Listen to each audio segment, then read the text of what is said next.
Welcome back, gentlemen. Your issue is that you are not immune to the emotional and spiritual manipulation of the age. That is the spirit of Jezebel. That is the spirit of the age in which we live. Feminism, egalitarianism, the lies therein, and how embedded it is in our culture. You are made to be a conqueror. You are made to be a striver. You are made to be an achiever. You are made to unleash your masculine instincts to go crush whatever your mission is in the world. And yet, so many men find themselves hiding. They are hiding. They are not living the fullness of their masculine strength. They are coping. They are addicted to online adult content or to alcohol or to weed or to vaping or to energy drinks or to whatever. That last one has been me, by the way. So they're addicted to things and they're coping. Why? Because they are not being the man that God created them to be. You're not being a conqueror. You're not being a champion. Well, why not? Because you're not yet immune to the spirit of the age, the spirit of Jezebel. When we look in Scripture, what do we see? Jezebel was the queen of an evil but weak king. The king was easily manipulated by Jezebel.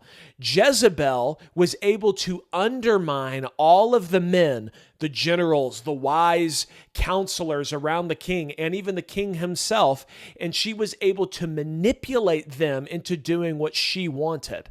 And so when the great prophet Elijah, who in the Greek, his name is Elias, and that's who we named our son after, our son Elias, named after the great prophet, Elijah comes along, and Elijah literally calls fire down from heaven and burns up the prophets of Baal. And while it's happening, he goes, "Where is your God?" Maybe he's asleep. Maybe he's pooping. He literally says that. Maybe he's taking a dump.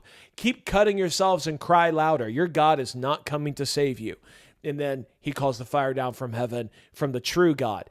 Jezebel sought to kill him. Well, what did the Lord do? The Lord used Elijah. He used the prophet to take down Jezebel, maybe not directly, but indirectly through his courage and his action, despite the fact that he fled away from her, like so many of you, like I have done before, fleeing and running scared, saying, "Lord, just kill me. There's not a lot of people like me left." He eventually used Elijah to take down Jezebel, and the glory of the kingdom was restored. So, do you want the glory of the West restored? Like I'm done dancing around crap, right? I'm done dancing around it. Reality is I live in America. I live in Texas. I want my country to be amazing. I want us to be the best country on earth.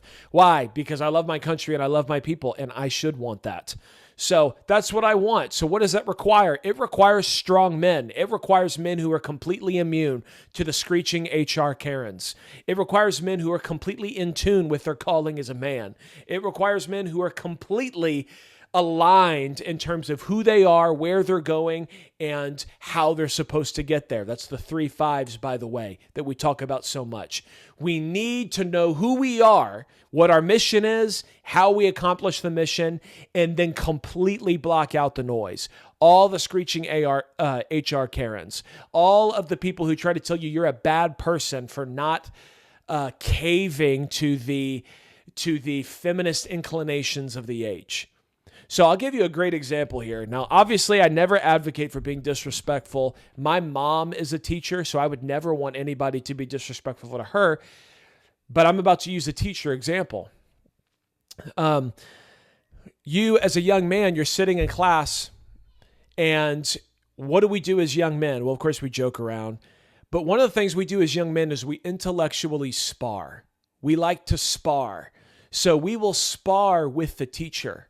We will challenge their ideas. We'll throw something out. We'll just kind of try to intellectually spar. Well, a man recognizes that. I was a male teacher. I was a history teacher. And so I loved it when the boys did that because I was able to spar back. And what does that do? It allows for them to hone their skills as a man, and it allows for me to sharpen them to where they're now more effective moving forward. And if you do this over years, you produce men who are sharp intellectually, skilled in debate, confident in their assertions, and also able to take criticism, able to Say, yep, you know what? I was wrong. You're right. And it's a game of respect and a game of logic and a game of reason. But when you do this with a woman, well, women aren't wired the same way as us men. So when a young man, maybe this happened to you, it almost certainly did, you tried to intellectually spar with your female teacher, and what does she take it as? She takes it as disrespect. She just wants you to sit there, be quiet, be a good boy, nice little pat on the head and take notes and be polite and ask questions. Well, let me ask you this. Which young man, if America were invaded tomorrow, would you want all the good boys who are nice and polite and they sit up straight in their chair and their hair is perfectly combed and their shirts are tucked in and they have their pencil and they're taking perfect notes and, they get 99s and 100s on everything, just very sweet, polite, nice boys. Do you want an army of those boys marching out to deal with the enemy? Or do you want the dudes who are always getting in trouble because they're roughhousing or they challenge the adult? Again, I don't mean anybody disrespectful because that's a character thing, but I mean just dudes who it's like there's too much energy. There's too much masculine energy there for them to be contained in a chair. They're almost always going to be blue collar dudes when they grow up. Do you want them out there or do you want the nice boys? Well, we all know we want them out there. We want real dudes out there. Well, how do you get those real dudes? Those dudes have to grow to become immune to the emotional and spiritual manipulation of the age. That's what you need to do. You have to hone your knowledge and your wisdom. You have to surround yourself with men who are also striving to be immune. You need to intellectually spar. You need to spiritually spar. You may need to physically spar. You need to work on your body. You need to work on your ideas. You need to work on your skills so you're not, for example, worried about losing your job and what happens. What's going to happen if I lose my job? Like, no, you've got the skills that'll carry you through. Your skills can transfer to any job. And it's better to not lose your honor and to be courageous and to be strong and to be immune to the manipulation and get fired than to cave, give away your honor, lose respect for yourself, but keep the job. That's what keeps men subjugated. And when you fully understand those things, you become immune. You really do to the emotional and spiritual manipulation of the age. Jezebel can try to corrupt you, but you're an Elijah. You're an idol smasher. You're someone who calls fire down from heaven. You need to have that level of courage. And to have that level of courage, you need to have the right level of knowledge. And that knowledge will inform your courage. Remember, courage is not action with no fear. It is action despite the presence of fear. And so you have been browbeat into being afraid of offending women. You have been browbeat into being afraid of fully leaning into your masculine instincts, unleashing yourself, becoming obsessed with whatever it is. Go to the gym for 2.5, 3 hours if you really feel like that's what you need to do.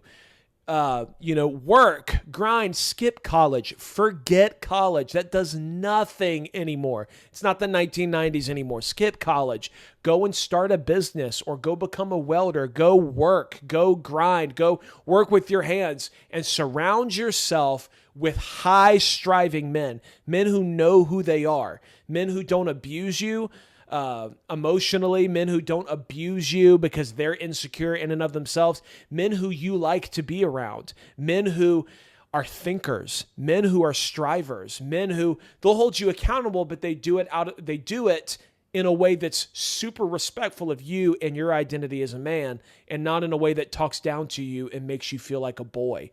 You need to do the emotional work inside and figure out, man, how come I feel these ways? If you have a depression wave every couple of weeks or months, or you deal with anxiety on a daily basis, my friend, that isn't how you're supposed to live. That's a signal from your emotions that there's an issue somewhere. So you need to address that issue. You need to do some introspection, and we don't have enough time to talk about it right now. But you need to do that to find some healing. Let the Lord bring healing so that way you can bring your full, authentic masculine self to every situation. And when you do that and you fully become the man you know that you're called to be, to be strong physically, to be disciplined in your body, to be disciplined in your mind, to be focused, to have laser focus, to be able to know that you can lead your family if you have a family or your future family, that you can lead your wife, lead your kids, for you to know the direction you're going, you know why you're going that way, and you know how to get there. When you do that, doesn't matter. Let all the screaming HR Karens scream as loud as they can. It won't matter to you. But you look at it and you see there's so many videos out this time in the second Trump term, so many screeching Karens in the face of these ICE officers, and these ICE officers do not care at all. Why? They know who they are, they know why they're there, and they know what they're doing. They know who they are, where they're going, and why and how to do it. And their mission is undeterred by the screaming HR Karens who just embody the spirit of the age, which is the spirit of Jezebel, aka the spirit of feminism. So become recklessly obsessed with your mission as a man, as God created you to be. Seek to embody all 5 traits in all areas of your life. What are the 5 traits? As a reminder, that is strength, honor, discipline, courage, and responsibility. Embody those everywhere. And gentlemen, the only person who can stop you at that point is either you or God himself. So I hope that's an encouragement to you, gentlemen. I'll catch you next time.